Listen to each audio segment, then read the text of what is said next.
மரித்தோர் தேவகுமாரனுடைய சத்தத்தை கேட்கும் காலம் வரும், அது இப்பொழுதே வந்திருக்கிறது. கேட்குற நேரத்தில் நமக்கு ஒரு கேள்வி வரணும். செத்து போனவங்க, மரித்தோர் ஆண்டவருடைய சத்தத்தை கேட்க முடியுமா? நம்ம பேச கேட்பாங்களா? அவங்க முடியாது. ஆனால் வேத வசனம் சொல்லுகிறது, மரித்தோர், ஆண்டவராக இயேசு இந்த உலகத்தில் இருந்த வழியில் அவர் சொன்ன ஒரு வார்த்தை, மரித்தோர் தேவகுமாரனுடைய சத்தத்தை கேட்கும் காலம் வரும், அது இப்பொழுதே வந்திருக்கிறது. மரித்தோர் என்று சொல்லுகின்ற வேளையிலே சாதாரணமாக மரணம் என்பது ரெண்டு விதங்களிலே பொருள்படுகிறது. ஒன்று, இன்றைக்கு நாம் மரித்து அடுத்த ஜென்மம் அடுத்த ஜென்மம் அடுத்த ஜென்மம் என்று ஒரு குறிப்பிட்ட சாரார் இப்படி சிந்திக்கிறார்கள். கிறிஸ்தவர்களாகிய எங்களுடைய சிந்தனை எப்படி என்றால், ஒரே தரம் மனுஷன் பிறப்பதும் மரிப்பதும் அவனுக்கு நியமிக்கப்பட்டிருக்கிறது என்று சொல்லி வேதம் சொல்லுகிறது. அப்படி என்றால் ஒரு தரம் மரிப்பது, இரண்டாவதாக வேதம் அந்த மரணத்தை குறித்து எங்களுக்கு ரெண்டு விதத்தில் சொல்லுகிறது. ஒன்று, ஆண்டவராகிய இயேசுவினுடைய வாழ்க்கையிலே சொந்த இரட்சகராக ஏற்றுக்கொள்ளுகின்ற வேளையிலே அவர் எப்படி சிலுவையிலே மரித்து அடக்கம் பண்ணப்பட்டு மூன்றாவது நாள் உயிரோடு எழுந்தார். இன்றைக்கு என்ன தேதி? பிப்ரவரி 2 எந்த வருஷம்? எதை வச்சு சொல்றாங்க? கிபி கிமு, கிறிஸ்துவுக்கு முன் கிறிஸ்துவுக்கு பின் என்று சொல்லி. அப்ப ஆண்டவராய் இயேசு செஞ்ச பிறப்பு, அவருடைய மரணம், அவருடைய உயிர்த்தெழுதல், அது சத்தியம், சரித்திரமும் அரசாங்கமும் முழுதுமாக ஒத்துக்கொள்ளுகிற ஒரு காரியத்தினாலே தானே இன்றைக்கு இந்த தேதி குறிக்கப்பட்டிருக்கிறது. அப்ப இந்த நாளிலே ஆண்டவராய் இயேசு கிறிஸ்து 2000 ஆண்டுகளுக்கு முன்னதாக எனக்காக மரித்தார் என்று கணபதியுடைய அப்பா, அவர் பேர் என்ன? ராதாகிருஷ்ணன் நம்பினார். எனக்காக இயேசு சிலுவையிலே என்னுடைய பாவத்திற்காக, நான் அக்கிரமக்காரன், நான் நல்ல மனுஷன் இல்லை, எனவே எனக்கு சந்தோஷம் இல்லை, சமாதானம் இல்லை, நிம்மதி இல்லை. ஆனால் இயேசு சொன்னார், வருத்தப்பட்டு பாரம் சுமக்கிறவர்களே நீங்கள் எல்லாரும் இடத்திலே வாருங்கள், நான் உங்களுக்கு இளைப்பாறுதல் தருவேன்.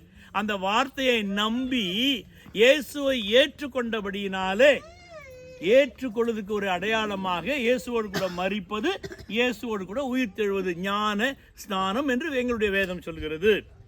நீங்கள் எப்படி போயிட்டு புண்ணிய ஸ்தலத்திலே போய் நம்ம மூழ்கி குளித்து விட்டு அந்த பாவங்கள் அந்த தண்ணீரில் இறங்கி விடுது என்று நான் நம்புகிறோமோ, அதை போலவே இந்த கிறிஸ்தவர்களாகிய நாங்களும் அந்த தண்ணீருக்குள்ளாக இறங்குகின்றவர்களே இயேசுவோடு கூட மரிக்கிறோம், இயேசுவோடு கூட உயிர் தெழுகிறோம். இந்த விசுவாச அறிக்கையை, இந்த நம்பிக்கையை ராதாகிருஷ்ணன் ஏற்றுக்கொண்டு பெற்றுக்கொண்டபடியினாலே இன்றைக்கு அவருக்கு அந்த மரணமானது 2வது மரணம். எத்தனாவது மரணம்? 2. ஏன்னா முதல் மரணம் நாங்கள் விசுவாசத்தில், ஞானஸ்நானத்தில் அவரோடு கூட அடக்கம் பண்ணப்பட்டோம் என்று வேதம் சொல்கிறது. அப்போ இது முதலாவது ஒரு மரணம். இயேசுவை ஏற்றுக்கொள்ள புதிய மனுஷனாய் மாறிவிட்டேன். ராதாகிருஷ்ணன் யாரா மாறிட்டாரு? புதிய மனுஷனாக மாறிவிட்டார். இப்பொழுது அவர் மரித்து விட்டார். எல்லாரும் மரிக்கிற மாதிரி அவரும் மரித்து விட்டார். இப்படித்தான் இங்கு மரித்தோர் தேவகுமாரனுடைய சத்தத்தை கேட்கும் காலம் வரும் என்றால், யார்? எங்களை போல விசுவாசிகள், இயேசுவை ஏற்றுக்கொண்டவர்கள், அவரோடு கூட மரித்து அடக்கம் பண்ணப்பட்டு ஞானஸ்தானத்தாலே உயிர் தெழுந்தவர்கள் தான் இந்த மரித்தோர். அதான் எம்ஜிஆர் என்ன சொல்றாரு, நானே செத்து பொழைச்சவன்டான்றார் இல்லைங்களா? அப்போ நாமும் கூட அவரை விசுவாசிப்போம் என்றால் நாங்கள் செத்து பிழைத்திருக்கிறோம் ராதாகிருஷ்ணனை போல. அல்லேலூயா. ஒரு நாளிலே ராதாகிருஷ்ணன் இப்போ அவர் மரித்து விட்டார். அதை போல நாம் எல்லாரும் ஒரு நாள் மரிக்க போகிறோம். எனவே இப்பொழுது தேவகுமாரனுடைய சத்தத்தை யார் கேட்கிறாங்க? கிறிஸ்துக்குள்ளாக மரித்தவர்கள், ஆண்டவருடைய பிள்ளைகள். நாங்க மாத்திரம் இல்ல, நீங்களும் அதை கேட்கிறீர்கள். ஏனென்றால் நம்முடைய வாழ்க்கையில இப்படி ஒரு திருப்பு முனை தேவையாக இருக்குது. சொல்லுவாங்க, இந்த பையன் திருந்தலாம், இவனுக்கு ஒரு என்ன போடுவோம்? கால் கட்டு போடுவோம். பாவம் எவ பத்த பிள்ளையோ அந்த பொண்ணு வந்து இவனுக்கு கட்டு போடணும். ஆனால் கரெக்டு தான், நீங்கள் வந்தால் தான் அவளுக்கு திருந்துறாங்க, இல்லாட்டா அடங்க மாட்டாங்க. அதை தெளிவாக சொன்னாங்க. அதை போலவே உங்களுடைய வாழ்க்கையில விசுவாசத்திலே ஆண்டவரை நீங்கள் ஏற்றுக்கொண்டு அவருடைய மகளாக எப்படி ராதாகிருஷ்ணன் மாறினாரோ அதை போல நீங்களும் இப்பொழுது கேட்கிறீர்கள். கேட்கிற யாவரும் பிழைப்பார்கள். கேட்கிற யாவரும் உங்களுக்கு சந்தோஷம் இல்லை ஐயா, எனக்கு சந்தோஷம் இல்லை, எனக்கு சமாதானம் இல்லை, எனக்கு நிம்மதி இல்லை, எனக்கு என்னத்தான் செய்யணும்னு தெரில, என்னையே திருத்த முடியல, இந்த ஆளை திருத்த முடியல, இந்த பொம்பளையை திருத்த முடியல, என் பிள்ளைங்களை திருத்த முடியல. யாரை நீ திருத்த வேணாம், உன்னை நீயே திருத்த வேணாம். ஆனால் இயேசுவை ஏற்றுக்கொள்ளுகின்ற வழியிலே அவர் உங்களை நல்ல வழியிலே நடத்துவார். அதான் சொல்றாரு, நானே வழியும் சத்தியமும் ஜீவனுமாய் இருக்கிறேன். அவர் தான் நமக்கு வழி. அந்த வழியிலே நீங்கள் கடந்து வர வேண்டும் என்று இன்றைக்கு நீங்கள் கேட்கிறீர்கள். இந்த வசனத்தை நீங்க சாதாரணமாக இங்க வந்து உட்கார்லங்க. ஆண்டவர் ஒரு தீர்மானம் உங்கள் மீது அன்பு கூறுகிறார். எனவே இதை கேட்கிற நீங்கள் பிழைப்பீர்கள். உங்களுக்கு ஏதாவது பிரச்சனைனா, ஏதாவது போராட்டம் வந்துச்சுன்னா அன்னைக்கு இந்த வசனத்தை யோசிங்க. யோசிச்சம்மா, யோசித்து பார்த்து, ஏசப்பா அன்னைக்கு ஒரு ஃபாதர் வந்து சொன்னாரே, நீர் எனக்கு இந்த விஷயத்துலேருந்து சமாதானத்தை தாரும், நான் இதில் பிழைக்கணும், என் வீட்டில் பிரச்சனை மாறணும் என்று நீங்கள் இருக்கிற இடத்துல வெறும் வாயை திறந்து ஒரு வார்த்தை சொன்னீங்கன்னா போதும், அவர் உங்களுக்கு வந்து உதவி செய்ய வல்லவரும் நல்லவருமாய் இருக்கிறார். அல்லேலூயா. அதைத்தான் இங்கே சொல்கிறாரு, கேட்கிறவர்கள் பிழைப்பார்கள். தொடர்ந்து 28 சொல்றாரு பாருங்க, இதை குறித்து நீங்கள் ஆச்சரியப்பட வேண்டாம், ஏனென்றால் பிரேத குழியில் உள்ள அனைவரும் அவருடைய சத்தத்தை கேட்கும் காலம் வரும். அடுத்தது என்ன சொல்றாரு, பிரேத குழியிலே உள்ளவர்கள், மரித்து போனவர்கள், இன்றைக்கு மண்ணுக்குள்ள இருக்கிறவங்க. ஐயா அப்போ நான் ஒரு சில எரிச்சிடணுமே, ஒரு சில தண்ணியிலேயே அவங்க செத்து போகிறாங்களே, அல்லாட்டா இப்படி செத்தவங்களுக்குலாம் எப்படிங்கயா நீங்கள் கேட்கலாம்.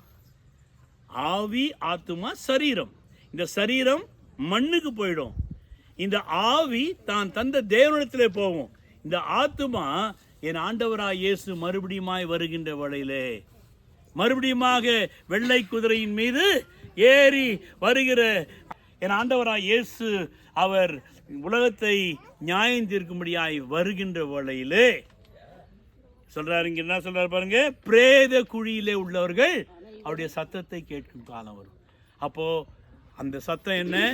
இயேசு வருகிறார். ஏது இந்த ஓலை கற்கர்னாலும் கையை நீங்க தேய்ச்சாலும், அம்மா தனலட்சுமி இயேசு வரார், அம்மா விஜயலட்சுமி இயேசு வரார், ஐயா இம்மானுவேல் இயேசு வரார், இளங்கோ இயேசு வரார், நம்ம இங்கே எங்கே கை வச்சாலும் அந்த சத்தம் வரும். ஏன்னா வேதவாசனம் சொல்லுது அப்படி. எங்கேயோ இருக்க என்ன சரி எப்படி பேசுகிறோம் ஃபோனில், ஹலோ ஹலோ சுகமா, ஆமாம் நீங்கள், ஆமாம். இப்போ நான் முகத்தை பார்த்து பேசுகிறோம். அமெரிக்காவில் என் புள்ள இருக்கிறான் பாரியா.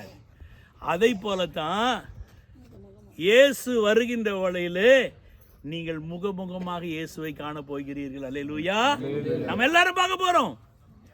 பிரேத குழியில இருக்கிறவர்கள் எழுந்திருப்பாங்க. ஐயோயோ திடீர்னு கலரை உடைஞ்சு போச்சுங்க, என்னாச்சுன்னு தெரியல, இயேசு வந்து விட்டார். எனவே இதுதான் உங்களுக்கு அடையாளம். அதுதான் நவம்பர் 2ஆம் தேதி கல்லறை திருநாள் என்று வைத்திருக்கிறோம். இயேசு வந்துட்ட பின்னால கல்லறை திருநாளே இருக்காது, அவருடைய ரகசிய வருகையிலே. எனவே இதை குறித்து இப்பொழுது ராதாகிருஷ்ணன் பிரேத குழியிலே இருக்கிறார். அவரும் இந்த சத்தத்தை கேட்டு 2வது முறை கேட்க போகிறார். எப்பொழுது? இயேசு வருகின்ற வழியிலே. அப்பொழுது அவர் உயிரோடு எழுந்திருப்பார். வேதம் சொல்கிறது, அப்பொழுது உயிரோடு இருக்கிற நாமும் அவரோடு கூட மேகங்கள் மீது எடுத்துக்கொள்ளப்பட்டு முகமுகமாய் காணுவோம். யாரை காணுவோம்? ராதாகிருஷ்ணனை காணுவோம். ஏசப்பாவோடு கூட அவர் வருகின்ற வேளையிலே நாம் முகமுகமாய் காணுவோம். எனவே அந்த விசுவாசமும் அந்த நம்பிக்கையும் அது எங்களுக்கு, அது ஆண்டவர் ஏற்றுக்கொண்டபடினாலே நாங்கள் பெற்றுக்கொண்டிருக்கிறோம். நீங்களும் இப்படிப்பட்ட ஒரு சந்தோஷத்தையும் ஒரு சமாதானத்தையும் நீங்கள் பெற்றுக்கொள்ள வேண்டுமானால், நீங்கள் இருக்கிற இடத்துல எந்த இடத்துல உங்களுக்கு பிரச்சனை இருந்தாலும் ஒரே ஒரு வார்த்தை, இயேசுவே எனக்கு சந்தோஷத்தை தாரும், இயேசுவே என் ஜெபத்துக்கு பதில் தாரும். ஏன்னா அவர் தான் சொன்னார், கேளுங்கள் கொடுக்கப்படும், அப்பொழுது கொடுக்கப்படும். எப்ப கேட்கல அப்பே கொடுக்கப்படும். தேடுங்கள் அப்பொழுது கண்டடைவீர்கள், தட்டுங்கள் அப்பொழுது திறக்கப்படும். அப்பவே நீங்க எப்ப கேட்குற அப்பவே. அதனால டோன்ட் வரி, கவலைப்படாத. இப்பதான் கேட்க நாங்க சொல்ல வரலங்க. எப்போ உனக்கு பிரச்சனை வருது, எப்போ மூக்கு சிந்தி போடுற பாரு, அப்போ ஏசப்பா அந்த ஃபாதர் சொன்னாரு. என்னுடைய வாழ்க்கையில அனுபவத்தில் நான் சொல்லுகிறேன்.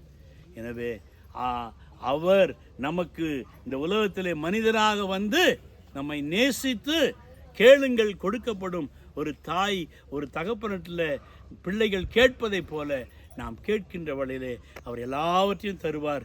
இயேசுவே என்னுடைய வாழ்க்கையில் எது மாற்ற முடியலையோ அதை கேளுங்கள். அவர் ஒரு பெரிய ஒரு ஆசீர்வாதத்தை தர வல்லவரும் நல்லவருமாயிருக்கிறார். எனவே இந்த ஆசீர்வாதங்களாலே நம் அனைவரையும் ஆண்டவர் ஆசீர்வதிப்பாராக. ஆமென்.